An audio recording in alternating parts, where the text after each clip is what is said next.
सावर अरे मना भाग 48. स्वरा हसतच चाळीचे जिने चढत वर आली होती. चेहऱ्यांवर लाजेची लाली जी पसरलेली होती ते बघून असं वाटत असतं की निरभ्य आकाशात आकाशी कलरच्या मुलायम जणू कोणी गुलाबी रहलीच लेकाटल्या असाव्यात. आपण प्रेम करत असलेल्या व्यक्तींकडून प्रेमाची आणि स्पर्शाची जी भावना निर्माण होऊन शरीर जे बाहेर चेतना सोडत होतं तशी चेतना आज तिच्या चेहऱ्यांवर दिसत होती. प्रेम, विश्वास आणि समाधान. बस अजून काय पाहिजे होतं? ती गालात हसत वर आली, पण आता तिचे एक्सप्रेशन चेंज झालेले होते. कारण समोर तिची आई म्हणजे संगीताताई उभ्या होत्या, ज्या दोन्ही भुवया जोडून एका हातात कपडे घेऊन तिच्या चेहऱ्यांकडे बघत होत्या. तिच्या चेहऱ्यांवर त्यांनी लाज पाहिलेलीच होती, जी त्यांना समोर पाहून गेली होती. चेहऱ्यांकडे बघत होत्या. तिच्या चेहऱ्यांवर त्यांनी लाज पाहिलेली होती, जी त्यांना समोर पाहून गेली होती. स्वराने आज उशीर होणार होता हे चंद्रकांत यांना कळवलेलंच होतं. संगीतांना समजलं तेव्हा त्यांची चिडचिड झालीच होती. कारण 2 दिवस ती बाहेर होती आणि आज सकाळी हॉस्पिटल. आता संध्याकाळीही तीच लेट येणं समजून त्यांची कामं करता करता बडबड चालू होती. एकटीवरची सगळी कामं पडली होती. आता 8:45 झाले होते. त्या दरवाजासमोर असलेल्या दोरींवरचे सुकलेले कपडे दोरीवरून काढत संध्याला बडबड करत होत्या.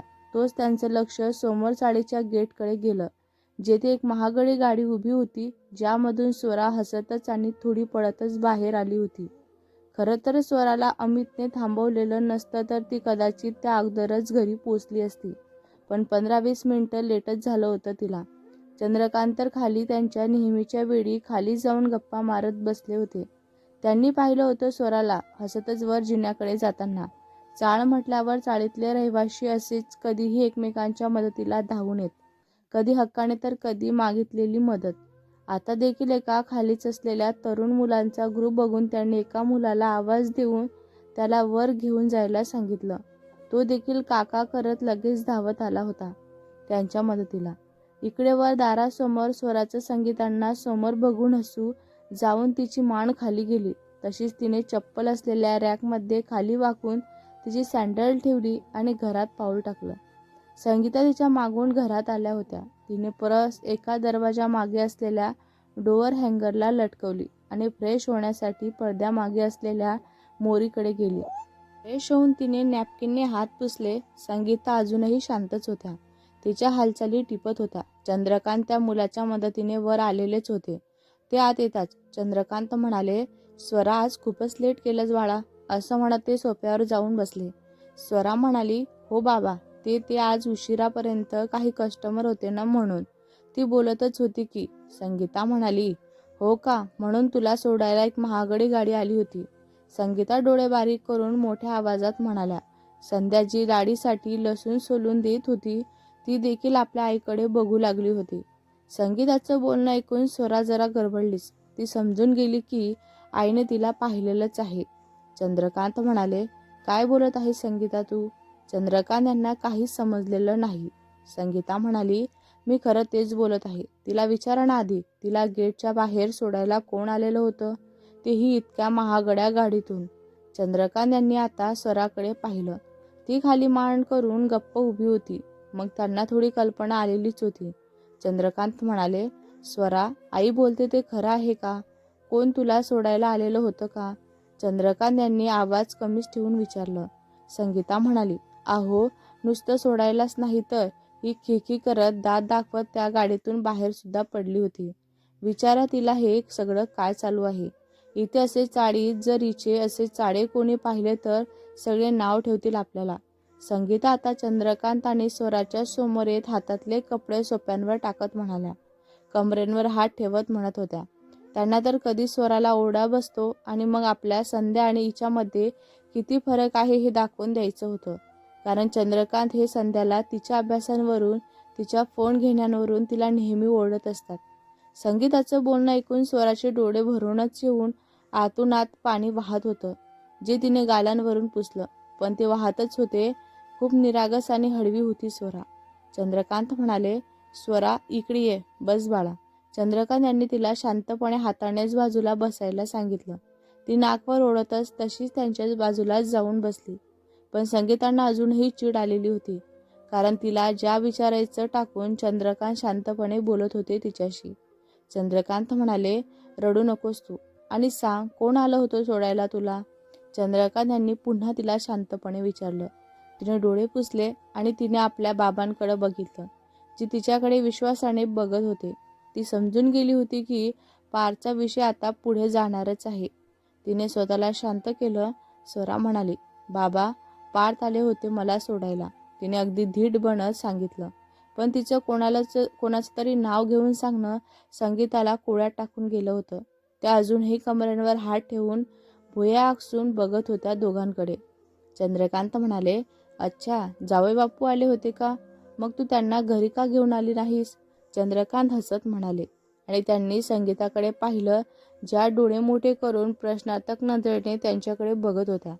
संध्या देखील आता ऐकत होती की दीदी कोणाच्या तरी गाडीतून उतरली आणि बाबा त्यांना जावई बोलले. ती एक्साइटेड होतच ऐकू लागली. संगीता म्हणाली, तुम्ही काय बोलत आहात जावई बापू? हे सगळं काय चाललेलं आहे? मला समजेल का? संगीताच्या आवाजाची पट्टी कमी तर झाली होती, पण एक खंत होती, काहीतरी लपवल्या गेल्याची. चंद्रकांत म्हणाले, बस इथे. चंद्रकांत यांनी संगीतांना एका खुर्चीकडे बसायला सांगितलं. स्वराला चांगलं स्थळ चालून आलेलं आहे. चंद्रकांत इतकं बोलून थांबले आणि पुन्हा बोलू लागले. ती काम करत असलेल्या कॅफेचे ऑनर पार्थ यांचं. ते गालात हसत समाधानी होऊनच बोलत होते, पण त्यांचं बोलणं ऐकून संगीताताईंचे डोळे मोठे झालेच होते. माहीत नाही चेहऱ्यांवर आनंद होता की नाराजगीचे भाव. संध्या म्हणाली, काय बाबा, कॅफेचे ऑनर? त्यांचं स्थळ आलेलं आहे दीदीला. अय्या, किती मस्त ना. संध्या अगदी उत्साह दाखवत चंद्रकांत यांच्या बाजूला जाऊन बसली. संध्याला किती तो आनंद झाला. म्हणजे दीदीचं लग्न एका श्रीमंत व्यक्तींसोबत होणार आणि मग आपली परिस्थिती बदलणार. सध्या तरी हाच विचार तिच्या मनात येऊन ती खुश झाली होती, कारण तिच्या आईने तिच्या मनात हे विचार विलंबलेले होते. यात तिच्या मनाची सगळी चूक नव्हती. संगीता म्हणाली, तुम्ही हे काय बोलत आहात? स्थळ आलं आणि मला तुम्ही हे आता सांगत आहात का?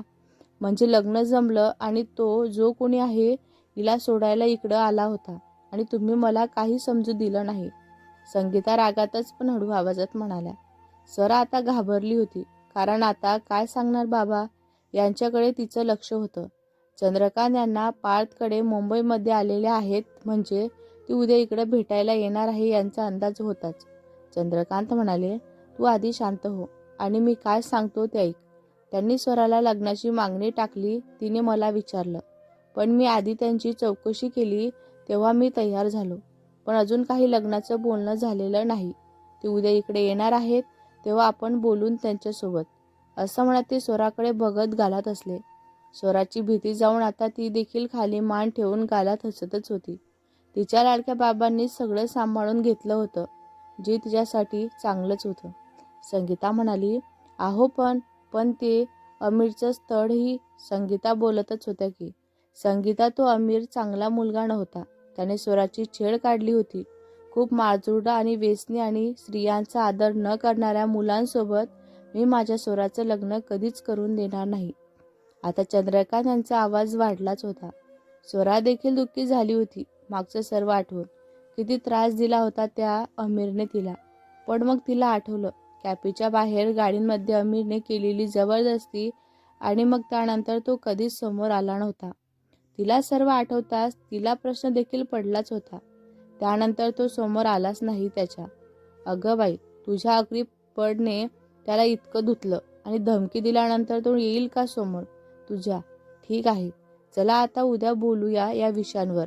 जेवायचं बघा आता, चंद्रकांत म्हणाले, आणि स्वरा आनंदी होतं जेवण बनवायला लागले. आता फक्त दाढीलाच फोडणी द्यायची होती. पण मग ते उद्या येतील तेव्हा त्यांना तुम्ही सांगा आपली आर्थिक परिस्थिती कशी आहे ते, म्हणजे आपल्याला लग्नाचा खर्च नको. संगीताताईंचे आता पुढचे विचार चालू झालेच होते. त्यांचं बोलणं ऐकून स्वराने किचन ओट्यांवरून मागे आपल्या बाबांकडे पाहिलं, जे तिच्याकडे बघून गालात हसत होते की, तुझ्या आईच्या स्वभावात काहीच होऊ शकत नाही असं. तिने देखील हसतच मान हलवत दाढीला फोडणी दिली. ताईबाई चाळीत आज प्रसन्न वातावरण होतं, कारण आज होता सुट्टीचा आणि हक्कांचा वार, म्हणजे रविवार. त्यात आज सुट्टीच्या दिवशी होळी आली होती. रात्री होलीचं दहन असल्याने सकाळी चाळीतील एकता मंडळ अंगात जोश घेत तयारीला लागलेली होती.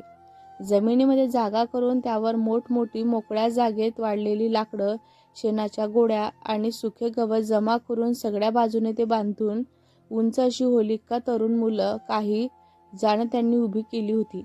फुलांच्या माळ्यांनी सजवून खाली जमिनीवर बाजूने विटा ठेवल्या गेल्या होत्या. काही मुलांनी येऊन त्या भोवती रांगोळीही काढलेली होती आणि मग त्यांचं फोटो सेक्शन चालू झालेलं होतं. लहान मुलाची तर दुसऱ्या दिवशीची रंगपंचमी आजच सुरू झालेली होती. एकतर पाहता आज ताईबाई चाळीत उत्साहाचा वातावरण होतं. भेटूया पुढच्या भागात. हा भाग तुम्हाला कसा वाटला कमेंट करून नक्की सांगा. व्हिडिओ आवडला असल्यास लाईक करा, शेअर करा. नवीन असाल तर चॅनलला सबस्क्राईब करा. धन्यवाद.